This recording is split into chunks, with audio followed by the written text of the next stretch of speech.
Hey, good morning, everybody. Thanks for taking the time to hop on here, and afternoon to those of you on the East Coast. Um, yeah, jumping into this second of four short webinars here. We're doing just on some you getting used to user tools and other things that are in the software. Um, so then just a quick reminder, as you also have in your webinar controls there this morning, the Q&A section. So Harry's, one of our support guys, is on here today. We'll be answering those questions as you chat them in. Feel free to use that for either just some of the content that we're going over, or if you just even had other questions that you wanted to get some answers on, you can use it for that. My name's Adam. I've been here on the pre-built ML team for a number of years. So just happy to get started today and looking at some of the features. So looking at some of the feedback that had been provided last time kind of led me down the road of looking at just some other tools that are in the software to just help make processes or help make just the interactions with the tool a little bit easier. So I've got several miscellaneous items that we're going to be looking at here today, just various controls, maybe some of which you're aware of, and maybe just forgot about. Maybe some of them are you're using already. Maybe other ones you just didn't even know exist. So just want to step into a few of those here this morning. So one of them relates to the ability to select things. And sometimes you get into areas where there's maybe a lot of stuff going on.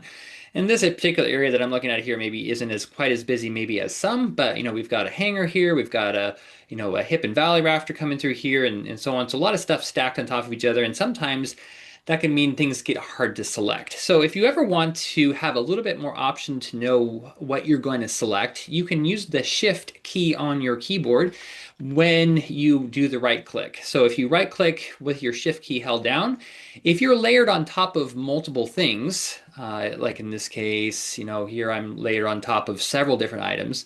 Now it's going to present to me those various options, and so I can go to the specific one that I'm after to make that particular change. So if you have lots of layers, another place that could be used would be if you have areas on top of each other. So having that shift option is one way to control getting to the item that you're after. Also, on the topic of the shift key and some other controls there, the shift key is how you can get into a more of a box draw mode when it comes to, say, like, I'm gonna come over here to a different page, to this area tool, or it could be for the floor tool or roof tool. So just even borrowing an area right now, if I hold down shift when I start the tool, that's going to put me in, you can see in my little tooltip there in the corner that I'm in a box draw mode, so I can, rectangle draw a bunch of containers in that way. So that can be activated in the environment I just showed you using just the standard tool, or if you're using a preset, you can right click on the tool, and then again, when you start that particular preset, hold shift down, and again, you'll be in that box draw mode. This is also true if you are using a draw more like this action. So if I wanted to draw some more of this siding area right here and just do a draw more like this, I can right click here, come do draw more sections like this. And again, if I hold down shift in that operation, I'm going to be into that rectangle mode to be able to draw in that format. So shift to get to rectangle mode can be used in various formats. The other thing to be aware of with rectangle mode when it comes to floor systems or to roof systems, there is a difference in behavior if you go from left to right or right to left as far as how the joists or the rafters are arrayed. If you go from left to right, you'll get the left to right joists. If you go from right to left, you'll get vertical joists in there. So if this is something that maybe you can foresee yourself using frequently in the context of rafters or joists, just be aware that you can also influence the initial direction of those joists as a result. Okay, stepping across over here to, I'm going to come back to this main floor plan, and even if I was to say that I have some areas layered over top of each other. Something else, I mentioned the shift section before, as far as being able to hold down shift and right click over top of. Something else that can also help with layering, just a really simple approach is, it's like I want to get to that container that's underneath, and I know it belongs to this, container here, but I want to do something specifically with it. So of course you can select it over here in the takeoff items list, but sometimes that also doesn't necessarily help you as much as you like. So another simple approach is really just to toggle the light bulb for that item, and that's actually going to resurface that most recently, drawn item, so to speak, or revisualized item on the page to the top. And so now you can more easily get to that specific item just by toggling the light bulb of it in the takeoff items list. Box selection. And so in this kind of, you may be already familiar with this, but I'm going to step over here to my elevation page. And this is going to lead on to maybe some more specific things with selection. Uh, and I'm actually just going to draw a few segment lines here just to show this because it's kind of just it's easier to see what's going on. So selection on the page, when you click and drag with your mouse on the page, if I go from left to right, you can see the little tooltip says there that it selects objects that are fully surrounded. So since I fully surrounded those segments, I'm going to select all those segments. However, if I was to do that, try to go from right to left, and I actually don't fully surround, except for maybe that last one on the right-hand side, since I didn't fully surround it, those segment lines didn't get selected. However, I did get the hangers that were on the end of those items over there. So it's just items that I fully surround. On the other hand, if I go from right to left, now it's going to be anything that I fully surround or I cross.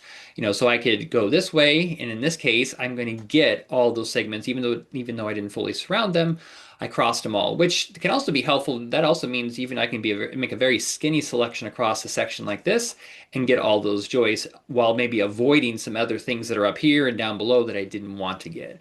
So just be aware of the different behavior of left to right. It shows you in the tooltip of what behavior you're going to get. Moving further though into selection, green nodes. So you may have noticed this, that there's, when I first select something here, I've got this, this white nodes that indicate the area that I'm moving.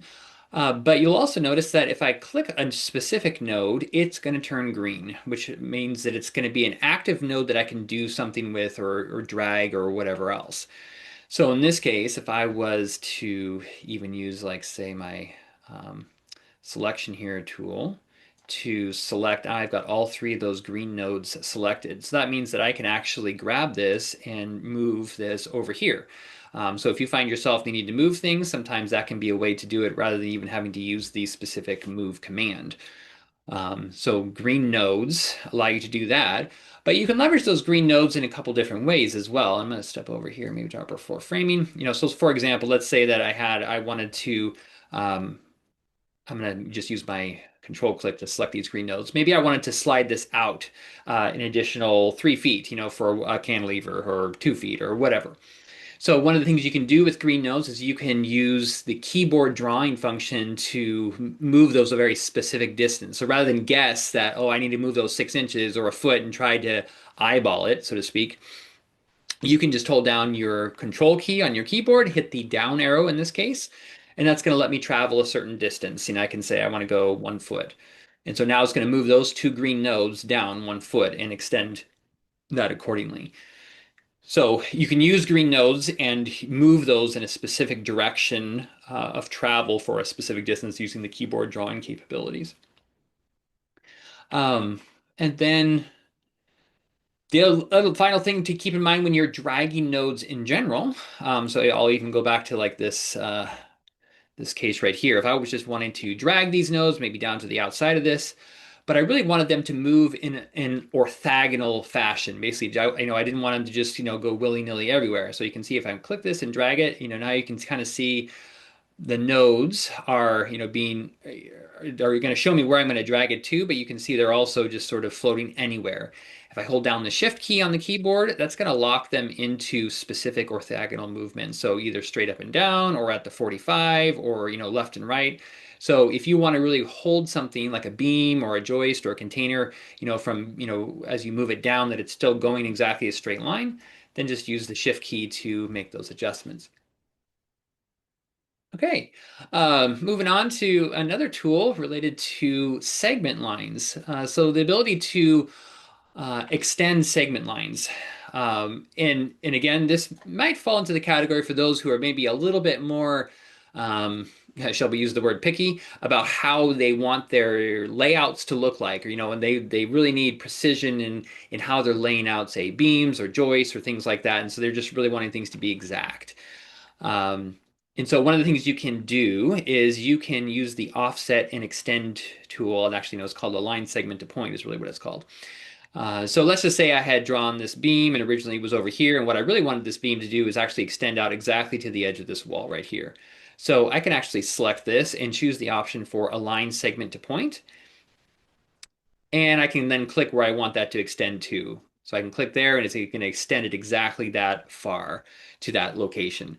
So essentially it's going to operate on whatever point is closest. So if I wanted to drag, pull this point back to exactly the edge of this beam, I could do align segment to point. And since it's closest to this end of the beam, it's going to shorten it up right to exactly that location. This is also actually on a hotkey. You can set up. There isn't one by default, but I believe you can set one up yourself. I think I have mine set to F2. So rather than even having to navigate a menu, if I wanted to pull this over here, I could just have it selected like it is now. Hit my hotkey of F2. I'm already in that mode, and I can extend it to that location. That also works for floor rim container edges too, I believe. So if we wanted to say like, move this rim down to a certain location, this edge, and move it that extended a certain way, I could hit my hotkey and extend that further down that direction as well. So the align segment to point feature as well as the combined hotkey that's for that. Moving into containers, and some things that you can do there. I'm just going to draw a fresh one over here onto the side. Um, One of the things you can do is you might feel like you're drawing along and it's like, okay, I'm collecting that square footage and I really want to go off into a different section of the plan to draw more of this. Maybe it's more siding, maybe it's more flooring or something of that nature. But it's like I want to be able to disconnect from this, and draw. It's the same stuff, but I just want to be a different area. And so that's where the N as a Nancy or N as a new key on your keyboard will actually do that. So I hit N.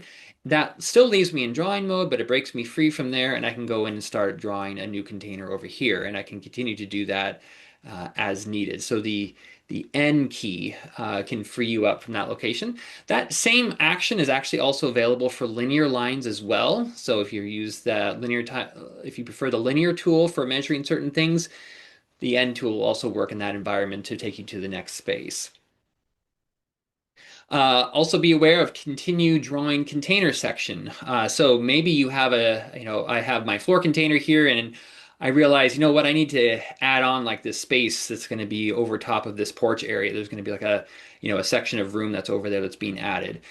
So to add that in, maybe I missed it the first time around or whatever else, but I can come to the edge of a container and I can say I want to continue drawing this container section. Okay, so this now reactivates my drawing of that container and I can, basically start adding points. So I'm going to add a point right here and I'm going to add a point here and add a point in here and add a point in here. So I can essentially just sort of reshape that container edge and add those nodes in. Also be aware that you can, just like when you're drawing, you can use the backspace key to take off points drawn. So the last point drew, I'd take off by hitting the backspace key. You also might be interested to know as well that even if you weren't actually actively drawing and you just want to get back into that mode, that is another way you can take off points in a container. So you might say, hey, I want to take off like 4 or 5 or 6 of these, last points I drew right here.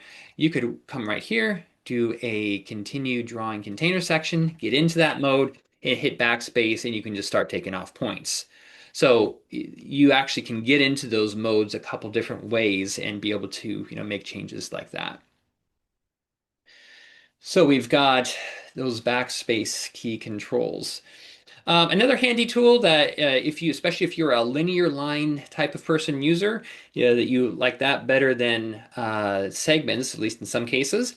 And maybe you're drawing along and you add some more stuff and it's like, oh, you know what? I just really need to kind of break this in 2 different parts.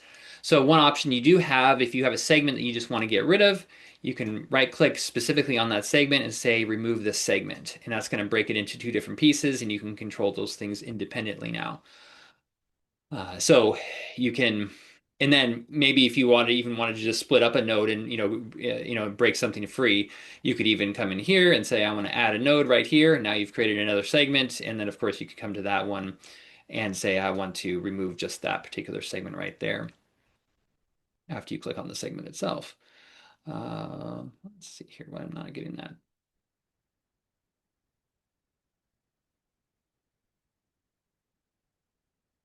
And for some reason, I'm not seeing why I'm not getting that, but I'll have to get back to you. Oh, there we go. So there we can remove that segment. There we go. We can move that on. So that's just another way you can manage your linears in that way. Um, Kind of running out of time here in our discussion today, but I'll just give you a few quick ones as we finish up that you might be interested in as well. Just try to get those quickly. One is the link and measure commands, and I'm not going to go through all those today, but if you're not familiar with being able to work in the project tab and from the material list and do a measure command straight from here and already be drawing post or be able to be drawing exterior wall without doing a bunch of right click navigation, super cool tools that are there and a lot of time savings that are available. So I encourage you to look into that. Ask us in support about that if you're not sure. The couple other things over here in this takeoff items list that these are a little bit less used, less known tools that are over here. One is being able to toggle all the labels off on a page. So if you click on this little hide labels button, sometimes labels can just be in the way and it's like I don't want to delete the labels or really get rid of them. I just want to turn them off for a moment while still being able to see the other stuff. That also is on a hotkey. Control Q will toggle that as well on and off. So that can be super handy again, especially if you're more in that environment of just needing very precise and specific layouts in the ways you have things arranged. So Control Q for hiding labels. Uh, this is another interesting one over here is this be able to show and hide things that are currently not visible. So if you have a page perhaps, and come back to my front elevation, maybe you have a lot of different stuff going on and you've done some very specific light bulb turning on and off so you can see things better. So maybe it looks like this and it's like, okay, you're working and it's like, well, I don't want to turn all the light bulbs back on, but I just want to temporarily be able to see where some of the other stuff is. So you can come over here to this button right here. That will basically show you everything that's currently off. So now you can kind of see where everything's at, and then just click it again and everything toggles back off the way it was before with all those, still those light bulb settings be preserved. So again, depending on what your specific needs are, just another handy tool. So that kind of rounds out the some of the specific tips that are out. Again, also welcome feedback. Even you can put in the Q&A section here as we close today if you have other ideas that you would love to see covered in the future webinars. But yeah, encourage your feedback there and look forward to a couple more of these to share more insights of how things could be more helpful to you. So we'll leave the Q&A section over here for the next little bit. Feel free to take use of that. But we'll look forward to hearing from you next time.